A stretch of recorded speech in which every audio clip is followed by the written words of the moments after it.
ప్రభువును ప్రియరక్షకుడైన యేసుక్రీస్తు వారి నామమున మీ అందరికీ ఉదయకాలపు శుభాలు తెలియజేస్తా ఉన్నాను. నేటి మన ఆత్మీయ అనుదిన ఆహారముగా దేవుని వాక్యంలో నుండి తీతుకు రాసిన పత్రిక మొదటి అధ్యాయం 16వ వచనం చదువుకుందాం. తీతుకు రాసిన పత్రిక మొదటి అధ్యాయము 16వ వచనం చదువుకుందాం.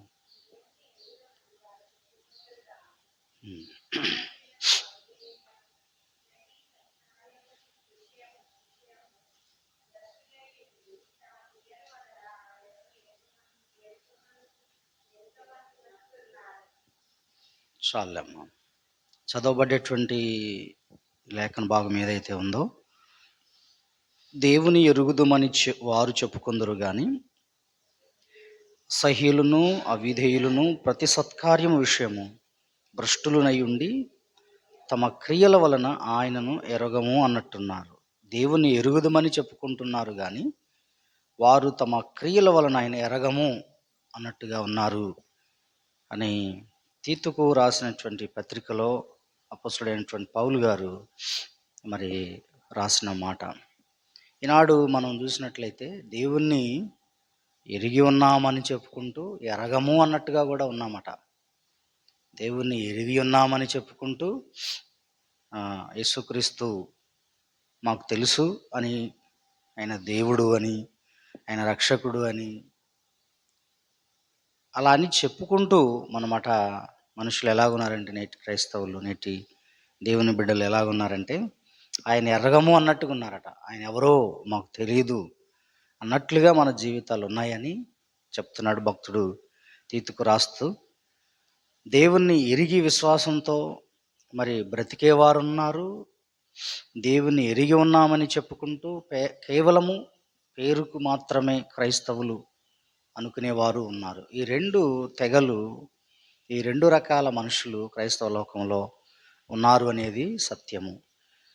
అయితే దేవుడు తను ఎరిగిన వారిని, ఎవరైతే తను నమ్మారు, ఆయన్ని తెలుసుకున్న వారు ఎవరో ఆయనకు తెలుసట. 2 తిమోతి పత్రిక 2:19 అంటాడు, ఆయన తన వారిని ఎరుగును అని రాస్తాడు. అయినను దేవుని యొక్క స్థిరమైన పునాది నిలకడగా ఉన్నది. ప్రభువు తన వారిని ఎరుగును. ఆయన తన వారెవరో ఆయనకు తెలుసట. తన వారెవరో ఆయనకు తెలుసు. మనము దేవుని ఎరిగి ఉండడం అంటే ఏమిటి అని మనం ఆలోచన చేస్తే, ఒకవేళ నేను దేవుణ్ణి ఎరిగి ఉన్నాను అని మనం చెప్పినప్పుడు దాని అర్థం ఏంటి? ప్రభు అంటాడు ఒక చోట, ఆ మాటకు అర్థం ఏంటి? నేను దేవుణ్ణి ఎరిగి ఉన్నాను అంటే దాని యొక్క అర్థం ఏంటి? అసలు దేవుని ఎరిగి ఉండడం ఏంటి? ఎరిగి ఉండడం అంటే దాని అర్థం ఏంటి అని మనం ఆలోచన చేస్తే, కేవలం మాకు యేసు ప్రభు తెలుసు అనే భావన ఎరిగి ఉండడం కాదు. పలానా వ్యక్తి మీకు తెలుసా అండి అంటే తెలుసు అని చెప్పడం వేరు, అతనితో డీప్గా బ్రతకడం, అతనితో తన గుణ లక్షణాలు తెలుసుకుని ఉండడం నిజమైన ఎరిగి ఉండడం. అది యోహాను గారు తన సువార్తలు అంటాడు. ఏమంటాడంటే, అద్వితీయ సత్యదేవుడు అయిన నిన్నును, నీవు పంపిన జనతైక కుమారుడైన యేసుక్రీస్తును ఎరుగుటయే నిత్య జీవము అని రాస్తుంది. అంటే దేవుణ్ణి ఎరిగి ఉండటము అంటే అర్థం ఏంటి అంటే, మనకి కంప్లీట్గా దేవాది దేవుడు ఎలాంటి వాడో మనకు తెలియాలి. ఆయన కుమారుడు, ఈ లోకానికి వచ్చిన ఆయన కుమారుడైన యేసుక్రీస్తు యొక్క ఔన్నత్యం, గొప్పతనం, ఆయన ఎందుకు వచ్చాడు ఏంటి అని ఎరిగి ఉండడం వేరు. అవి రెండు మనం తెలుసుకుని ఉంటేనట నిత్య జీవము అని రాశాడు అక్కడ. అది నిత్య జీవము అని. కాబట్టి దేవుని ఎరిగి ఉండడం అంటే ఏమిటి అని మనం ప్రశ్నిస్తే, ఆ ప్రశ్నకు జవాబు ఏంటంటే, పరలోకపు తండ్రి అద్వితీయ సత్యదేవుడు ప్రభువైన యేసుక్రీస్తు వారు ఆయనను ఎరిగి ఉండడం, వారిద్దరిని ఎరిగి ఉండడం గురించి ఇక్కడ చెప్తున్నాడు. దేవుని ఎరిగి ఉండటం అంటే అది మనము తెలుసుకోవాల్సిన విషయం. అంటే తెలిస్తే ఏం జరుగుతుంది అంటే నిత్య జీవం వస్తుంది మనకు. ఆయన గురించి మనం తెలుసుకున్నప్పుడు నిత్య జీవం వస్తుంది. నీకు దేవుడు అంటే ఎవరు, యేసుక్రీస్తు అంటే ఎవరు అని తెలిసినప్పుడు, ఆయన గురించి నీకు తెలిసినప్పుడు, ఆయన గురించి కంప్లీట్గా మనకు అర్థమైనప్పుడు నిజంగా నిత్య జీవము. అంతేకాకుండా ఆయన్ని మనం తెలుసుకున్నప్పుడు, ఆయన్ని ఎరిగి ఉన్నప్పుడు, ఎరిగి ఉన్నామని చెప్పుకోవడం వేరు, ఆయన గురించి కంప్లీట్గా మనం ప్రేమించటం వేరు. యోహాను రాసిన పత్రికలో 2వ అధ్యాయం 1 యోహాను 2వ అధ్యాయంలో 1 యోహాను పత్రిక 2వ అధ్యాయం 3:6 అంటాడు, మనము ఆయన ఆజ్ఞలు గైకొనుటయే ఆయన ప్రేమించుట అంటాడు. అంటే ఎరిగి ఉన్న వాళ్ళు ఏం చేయాలి? ప్రేమిస్తారు. ఎరిగి ఉంటే ప్రేమిస్తారు. దేవుని ఎరిగిన వారు దేవుణ్ణి ప్రేమిస్తారు. యేసుని ఎరిగిన వారు యేసుని ప్రేమిస్తారు. కాబట్టి ఎరిగి ఉండటంలో మనము మామూలుగా ఎరిగి ఉన్నామని చెప్పుకోవటం వేరు, ఆయనను ఎరిగి ఆయన ప్రేమించటం వేరు. కాబట్టి ఇక్కడ మనం ఈ 2 విషయాలు గమనించాలి. అందుకే అద్వితీయ సత్యదేవుడైనటువంటి ఆయనని, ఆయన కుమారుడైన యేసుక్రీస్తుని ఎరిగి ఉండడం, ఆయన ఆజ్ఞల గైకొనడం. ఎరిగి ఉంటే అది చేస్తాం. కానీ ఎరిగి ఉన్నామని చెప్పుకుంటూ మనం నేడు విశ్వాసులైన వారు ఎరిగి ఉన్నామని చెప్పుకుంటూ మన క్రియల వలన ఆయన ఎరగము అన్నట్టుగా ఉన్నమాట. అది మొదటిగా మనం చదువుకున్నాం. కాబట్టి ఈ ఉదయకాల సమయంలో నీవు నేను మనం ఎరిగి ఉండడం ఒక్కటే సరిపోదు.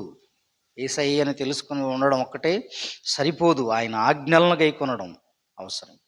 నేను చేస్తున్నానండి, ఉపవాసం ఉంటున్నాను, కానుకలు ఇస్తున్నాను, లేకపోతే పేరు మార్చుకున్నాను, బైబిల్ చదివాను, ఇట్లా ఇవన్నీ కాదు. ఇవన్నీ చేస్తూ మేము దేవుని ఎరిగి ఉన్నామని చెప్పుకునే వారి సంఖ్య నేటికి పెరిగిపోతాం, నానాటికి పెరిగిపోతాం.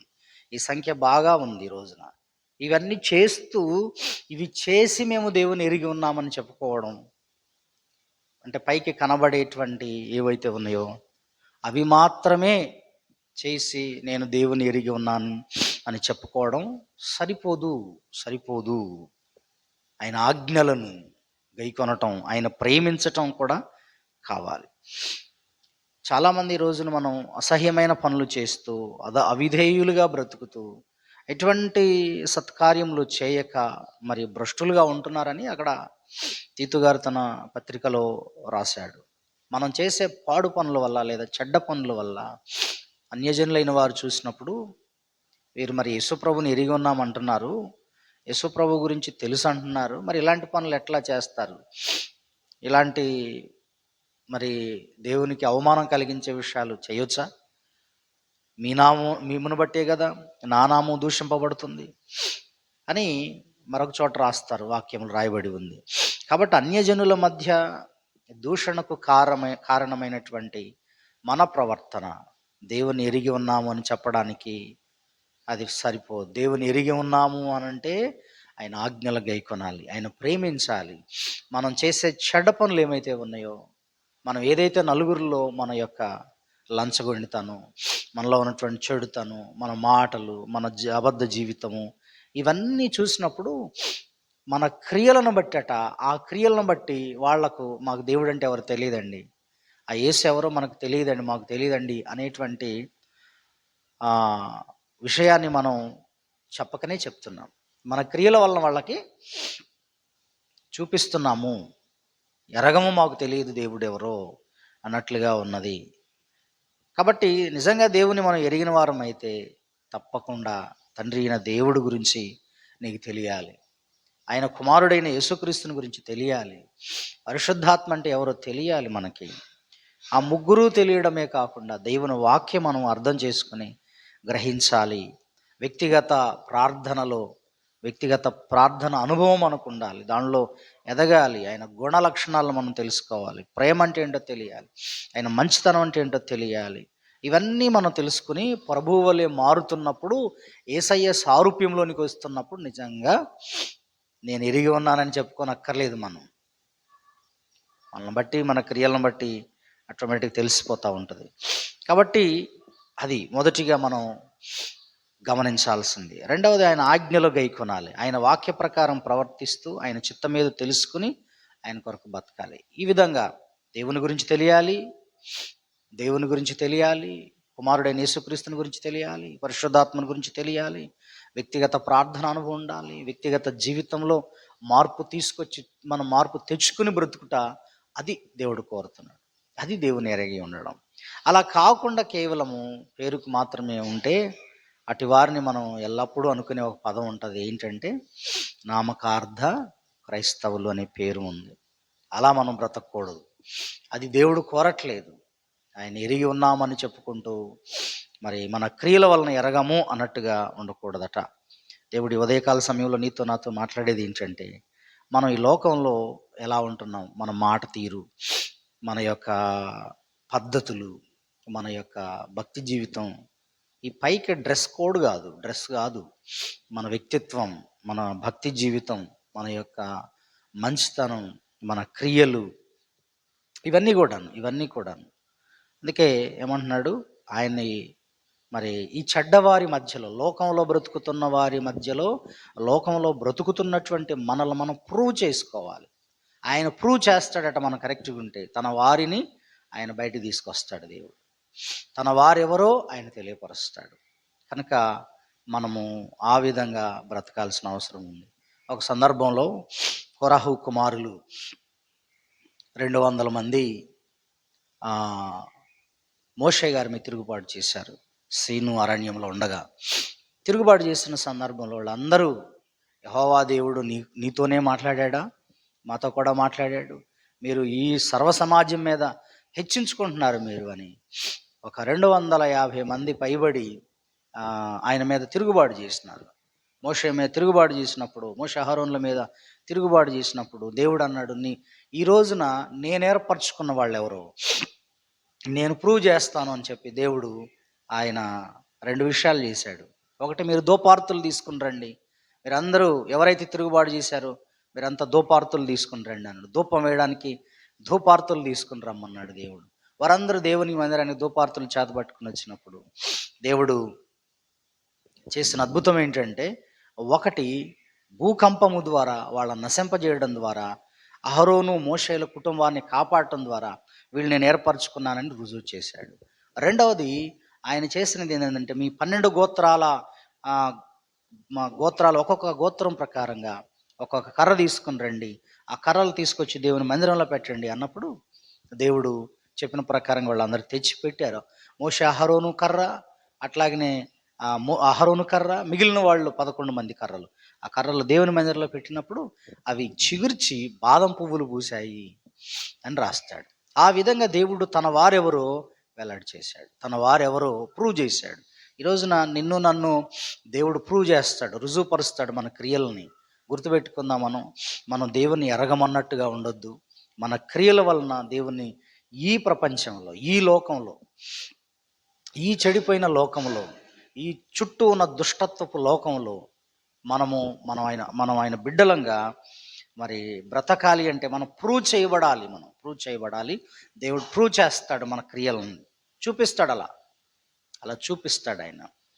అయితే మనం ఎరిగి ఉన్నామని చెప్పుకుంటూ మన క్రియల వలన ఆయన ఎరగము, మాకు ఆయన తెలియదు. యేసయ్యని మరి ఇస్కరియోతు యోధ ఆయన ఎవరో నాకు తెలియదు అన్నట్టుగా బ్రతికాడు కదా, తన క్రియల చొప్పున తన జీవితాన్ని చూపించాడు. అలాగే శిష్యులు పేతురు దగ్గరికి వచ్చి పట్టుకున్నప్పుడు ఆయన ఎవరో నాకు తెలియదు అన్నాడు. తర్వాత పశ్చాత్తాపడ్డాడు. కానీ తర్వాత ఆయన నిజంగా నేను దేవుని ఎరిగి ఉన్నానని చెప్పుకున్నాడు. ఆయన తర్వాత ఆయన జీవితం ద్వారా క్రీస్తుని లోకానికి చూపించాడు పేతురు. అట్లాగే నీ ఉదయకాల సమయంలో మనం ఎలా ఉన్నాం, మన స్థితి ఏంటి ఒకసారి ఆలోచన చేసుకుందాం. మనం బయటకు వెళ్తున్నాం, మనుషుల మధ్యలో బ్రతుకుతున్నాం, మరి పాపం చేస్తున్న మనుషుల మధ్యలో జీవిస్తున్నాం, రకరకాల మనుషుల మధ్యలో జీవిస్తున్న మనము ఎరగమన్నట్టు లేదా ఎరిగి ఉన్నట్టుగా చెప్పుకుంటూ ఎరగమన్నట్టుగా ఉన్నామా అనేది ఒక ప్రశ్నగా ఈ ఉదయకాలంలో ఆలోచన చేయాలి. ఒకవేళ నువ్వు ఎరిగి ఉన్నావు అని చెప్తే ఆయన ప్రేమించాలి, ఆయన ఆజ్ఞలు గైకొనాలి. మనం ఆయన ప్రేమిస్తేనే ఆయన ఆజ్ఞలు గైకొంటాం, లేకపోతే పాసిబిలిటీ లేదు.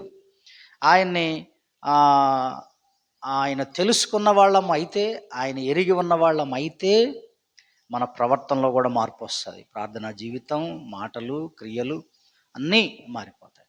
కాబట్టి ఉదయకాల సమయంలో దేవుడు నీకు నాకు చెప్పేది ఏంటంటే, మనం ఎరిగి ఉన్నామని చెప్పుకుంటూ ఆయన ఎరగమన్నట్టున్నామా? అయితే దేవుడు తన వారిని ఎరిగి ఉన్నాడు, అది మనం గుర్తుపెట్టుకోవాలి. ఆయన తన వారెవరో ఈ ప్రపంచానికి చూపిస్తాడు ఒక రోజున. అందులో నీవు ఉండాలి, నేను ఉండాలి, అందులో మనం అందరం ఉండాలి. దేవుడి వాక్యమును దీవించునుగాక. ఆమేన్. ప్రార్థన చేసుకుందాం. పరిశుద్ధుడైన మా తండ్రి, మమ్మలను మిక్కిలిగా ప్రేమించిన గొప్ప దేవ, ఈ ఉదయకాల సమయంలో మీ పాదాలు కృతజ్ఞతాస్తుతులు చెల్లిస్తున్నామయ్యా. అవునయ్యా, మేము ఎరిగి ఉన్నామని చెప్పుకుంటూ మా క్రియల వలన ఎరగము అన్నట్టుగా ఉన్నాము. మమ్మలను క్షమించుమని ప్రార్థన చేస్తున్నాం. తండ్రి, నీవు సత్యదేవుడవు, అద్వితీయ సత్యదేవుడవు. నీ కుమారుడైన యేసుక్రీస్తు వారి నామం పేరట తండ్రి ప్రార్థిస్తున్నాం, నిన్ను స్తుతిస్తున్నామయ్యా. ఇదిగో ఆయన ఎట్టివాడో మాకు తెలియపరిచారు మీరు.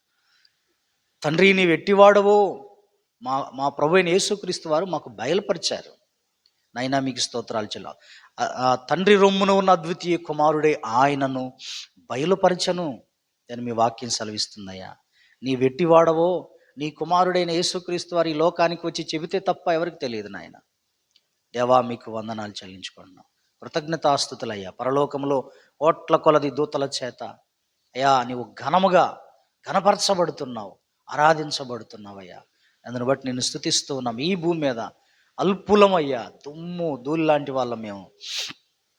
ఏ పాటి వారం, మా జీవం ఏ పాటిది నాయన. కొంతసేపు కనబడి అంతలో మాయమైపోయే ఆవిరి వంటిది మా బ్రతుకు. అలాంటి మమ్మలను మా జీవానికి, మా ప్రాణానికి మూలాధారమైన నిన్ను స్తుతిస్తూ ఉన్నాం. ఒక సూర్యోదయం లేచి నిన్ను స్తుతించగలిగే ఈ భాగ్యం వచ్చింది అంటే మాకు నీవే తండ్రి. మీకు స్తోత్రాలయ్యా, స్తుతులు చెల్లిస్తున్నాం. ఈ ఉదయ కాలంలో ప్రభువా, నీ మందిరంలోకి వచ్చి, నీ సన్నిధిలోకి వచ్చి నిన్ను స్తుతిస్తున్నాము, ఘనపరుస్తున్నాము, కృతజ్ఞతలు చెప్పుకుంటున్నామయ్యా. ఎందుకు అంటే మాకు జీవం ఇచ్చిన వాడవు అయ్యా. ఎందుకు మేము మిమ్మల్ని స్తుతించాలంటే మమ్మల్ని నిత్యాగ్ని గుండానికి పోకుండా కాపాడిన గొప్ప రక్షకుడు గనక తండ్రి, నిన్ను స్తుతిస్తున్నానయ్యా. నా పాప విమోచన అర్థమై యేసయ్యా, నువ్వు కల్వరి శిలువలో ప్రాణం అర్పించావు గనక, వెలగా నీ ప్రాణం పెట్టావు గనక నాయన నిన్ను స్తుతిస్తున్నామయ్యా, నేను ఆరాధిస్తున్నాం, కృతజ్ఞతలు చెల్లిస్తున్నాం. ఈ ఉదయకాల సమయంలో ఈ దినమంతా మా జీవితం ఉంది. మేము వెళ్ళు ప్రతి చోట నాయన మా క్రియల ద్వారా ఎరగము అన్నట్టుగా మేము ఉండవచ్చు. ఎరిగి ఉన్నామని ఆ క్రియలే చెబుతాయి. కాబట్టి మా క్రియలు సత్క్రియలు, మా జీవితంలో నిన్ను ఘనపరిచే క్రియలుగా మా క్రియలు ఉండాలయ్యా. మా మాట తీరు, మా జీవితం, మా యొక్క ఆ వ్యక్తిత్వము, మా హృదయ అంతరంగపు స్థితి సమస్తం నువ్వు ఎరిగి ఉన్నావయ్యా. నీవు చూస్తున్న దేవుడవు.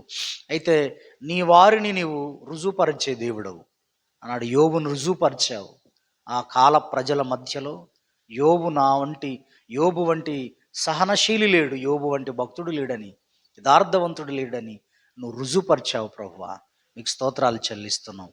ఆనాడు మోషే కాలంలో నిజమైన సేవకులుగా మీరు ఏర్పరచుకున్నారని, ఏర్పాటు లేని వాళ్ళు ఎవరో మీరు చూపించారయ్యా. నాయన మీకు స్తోత్రాలు చెల్లిస్తున్నాం. అహరోను కర్ర చిగురించటం ద్వారా మీరు చేసిన అద్భుతం నాయన. అలాగే మా జీవితాల్లో మమ్మలను చిగురింప చెయ్యండి. మా బ్రతుకులు అయా, ఇదిగో వీరు దేవుని బిడ్డలు, ఇదిగో వీరు క్రీస్తును విశ్వసించిన వారు అనేటువంటి నాయన ఆ ఆనవాళ్ళు, రుజువులు ప్రజలకు కనబడతాయి. అటువంటి రుజువులు నాలో, మాలో, మా అందరిలో కనబడేలా చేయమని ప్రార్థిస్తున్నాం. అది మా వ్యక్తిత్వంలో నిన్ను ఎరిగి ఉంటే, నిన్ను తెలుసుకుని ఉంటే, నీ ఆజ్ఞలు గైకొని నిన్ను ప్రేమిస్తే అది ఎరగటం, అది ఎరిగి ఉండుట, తెలుసుకుని ఉండుట నా తండ్రి. దానిని బట్టియే, అట్టి క్రియలను బట్టియే ప్రజలకు నేను ఎవరో తెలుస్తుంది. నాకు అట్టి భాగ్యం నాకు మా అందరికి ప్రసాదించండి, కృప చూపండి తండ్రి. ఉదయకాల సమయంలో ఈ దినమంతా మీ తోడును, మీ సహాయమును మా అందరికీ దయచేసి మహిమ పొందుమని యేసుక్రీస్తు వారి నామములో ప్రార్థన అడుగుచున్నాము తండ్రి. ఆమేన్.